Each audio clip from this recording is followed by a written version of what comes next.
कृष्णाच्या नगरीतून, जिथे कृष्ण राजा झाला, द्वारकाधीश झाला, त्या नगरीतून मी आपल्याला नमस्कार करतोय.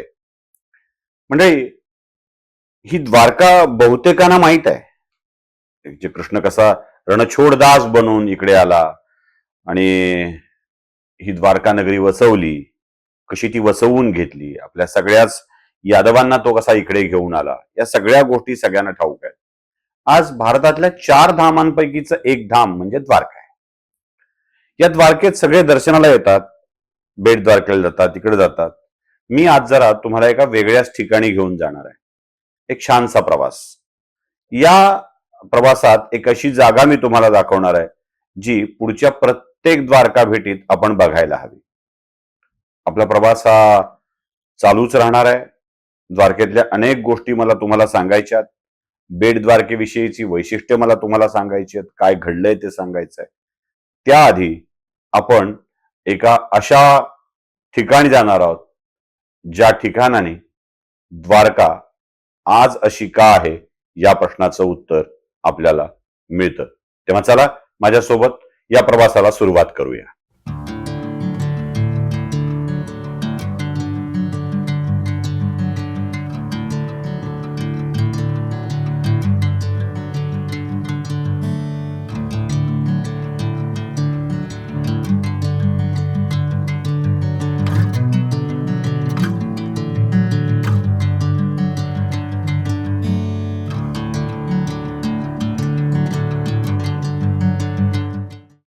नमस्कार.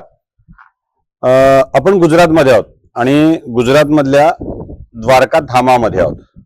द्वारका धाम देशातल्या 4 धामांपैकीचं एक आहे आणि इथे आपण दर्शनाला नेहमी येत असतो. मी द्वारकेला आल्यावरती तुम्हाला द्वारका दाखवण्याचा आग्रह केलेला नाहीये. माझ्या मनात इथे ठरवलं होतं की तुम्हाला द्वारकेतून काही गप्पा माराव्यात. त्यानंतर बेट द्वारका, ज्याला कोणी भेट द्वारका असंही म्हणतं. बेट द्वारका का, तर ती बेट आहे म्हणून बेट द्वारका, आणि भेट द्वारका का, तर तिथे सुदामा आणि श्रीकृष्णाची भेट झाली होती म्हणून ती भेट द्वारका. अशी दोन्ही नावं त्याची आहेत. म्हणजे लोक द्वारकेविषयी खूप बोलतात, भेट द्वारकेविषयी, बेट द्वारकेविषयी खूप बोलतात.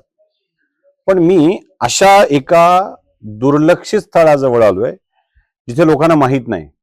आणि हे स्थळ असं आहे ना की आज जी द्वारका जशी आहे ती तशी असण्याचं मुख्य कारण इथे घडलेलं आहे, म्हणून ते सांगायला आलोय. खरं तर द्वारका नेमकी कोणती याविषयी अनेक प्रश्न आपल्या मनामध्ये आहेत. म्हणजे आत्ता जिथे 5,500 वर्षापूर्वी बांधलेलं मंदिर आहे ती द्वारका खरी, की बेट द्वारका खरी, जिथे आजही द्वारकाधीशाचं मंदिर आहे. द्वारकाधीशाचं मंदिर तिथेही आहे आणि इथेही आहे. पण एक समुद्रात बुडालेली द्वारका आहे, अजून एक अशी 3 द्वारका आपल्याकडे आहेत. माझ्या पाठीमागे तो समुद्र पण तुम्हाला दिसेल की जिथे ती द्वारका बुडालेली आहे. पण या द्वारकेची स्थिती जी अशी झाली आहे ती कशामुळे झाली आहे त्याचं मुख्य कारण मी तुम्हाला आता सांगणार आहे. आणि जिथे बसलोय ते त्या कारणाची ती वास्तू आहे. एक छानशी विहीर आहे जी तुम्हाला आता दिसेल, आणि हे बोलणं चालू असतानाच तुम्हाला मी त्याचे सर्व बाजूनेचे व्हिज्युअल्स पण दाखवेन. अगदी छत्री बित्री केलेली ती विहीर आहे, सगळं आहे. आजूबाजूला पूर्ण बांधकाम आहे आणि त्याच्या बाजूला एक मंदिर पण आहे ज्याला श्रीकृष्ण रुक्मिणी मंदिर, तिथे लिहिताना जरा असं दुर्वासा मुनी मंदिर असं लिहिलेलं आहे, पण ते दुर्वासा नाही, दुर्वास मुनी मंदिर आहे. त्याच्या खाली श्रीकृष्ण रुक्मिणीचं मंदिर आहे. म्हणजे हे सगळी मंदिरं इथे का तयार झाली आणि ही विहीर नेमकी काय आहे या सगळ्याची कहाणी मला तुम्हाला सांगायची आहे. आणि तीच कहाणी आता जराशी रंजक आहे. द्वारकेचं द्वारका होण्याचं कारण आहे.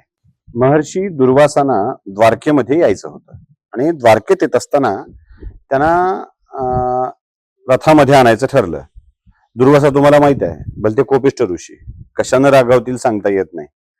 म्हणजे दुर्वासा आणि आजकालचे आपण दोन्ही सारखेच बरं का, कशामुळे राग येईल सांगता येत नाही अशी आपली स्थिती. म्हणजे सगळे आपण दुर्वासाच आहोत, पण दुर्वासा तपश्चर्याने क्रोधित झाले होते, आपल्यासारखे उगाचच क्रोधित होतं. तर दुर्वासांना रथामध्ये आणायचं ठरलं होतं आणि रथात दुर्वासाने सांगितलं की मी घोडे असलेल्या रथामधून येणार नाही, मी प्राण्यांना त्रास देणार नाही. मग काय, मला न्यायचं आहे तर जगाच्या नियंत्याने, जगाच्या प्रमुखाने, भगवान श्रीकृष्णाने आपल्या पत्नी रुक्मिणी देवीसह रथ ओढावा द्वारकेपर्यंत. प्रवास सुरू झाला. प्रवास सुरू झाल्यावर भगवान श्रीकृष्ण आणि रुक्मिणी दोघांनी तो ओढायला सुरुवात केली. समुद्राच्या काठाकाठाने प्रवास अर्ध्यावर आलेला आणि अर्ध्यावरती प्रवास आल्यानंतर एका ठिकाणी ते थांबले. का? तर देवी रुक्मिणींना तहान लागली. खूप घशाला कोरडं पडलेली, तोंड कोरडं पडलेलं. देवा पाणी प्यायचं आहे आणि पाणी प्यायचं आहे म्हणून सांगितल्यानंतर देवानी आता रथ तर थांबवायचा नाही. मग आपल्या पायाने, अंगठ्याने जमिनीत छिद्र पाडलं आणि त्या छिद्रातून गंगा अवतीर्ण झाली आणि त्या पाण्याने रुक्मिणींची तहान भागवली गेली. देवी रुक्मिणीची तहान भागवली गेली. ते जिथे गंगा अवतीर्ण झाली ना, ते हे ठिकाण, ती विहीर परमेश्वराच्या पायातून निर्माण झालेल्या पाण्याची आहे. या गावचं नाव आहे तुंपणी. तुंपणी, तू वर्णस्वार, तुंपणी. हे तुंपणी गावातली ही विहीर आता चरणगंगा या नावानं प्रसिद्ध आहे. चरणगंगा, देवाच्या चरणातून निघालेली गंगा. तुम्ही म्हणाल यात काय विशेष? कहाणी पुढे आहे. रुक्मिणीने पाणी पिल्याचं दुर्वासाने रथातून बघितलं. ते म्हणाले हे तर चूक आहे. ते म्हणले काय? तुम्ही मला न्यायला आलेले आहात, माझ्या परवानगीशिवाय थांबता कसे, पाणी पिता कसे? हा अपराध आहे. देव म्हणाले हो देवा, अपराध आहे, पण काय करू, बायकोला तहान लागली होती. मग काय नाही म्हणले, आपला शाप. शाप कोणता? यापुढे 12 वर्ष तुम्हाला विभक्त राहावं लागेल, विरह सहन करावा लागेल. कबूल. मग विरहाच्या काळात जे मंदिर तयार झालं ते देवी रुक्मिणी देवींचं एक वेगळं मंदिर आजही द्वारकेमध्ये अस्तित्वात आहे. दुसरा शाप काय? तो पाणी पिलं ना म्हणले, गोड पाणी, तहान लागली म्हणून. आता द्वारकेच्या नशिबात गोड पाणीच नाही. पिण्यालायक पाणी द्वारकेच्या गर्भात मिळणार नाही, द्वारकेच्या भूमीच्या गर्भात मिळणार नाही. आणि दुसरं, द्वारकेत काही पिकणार पण नाही.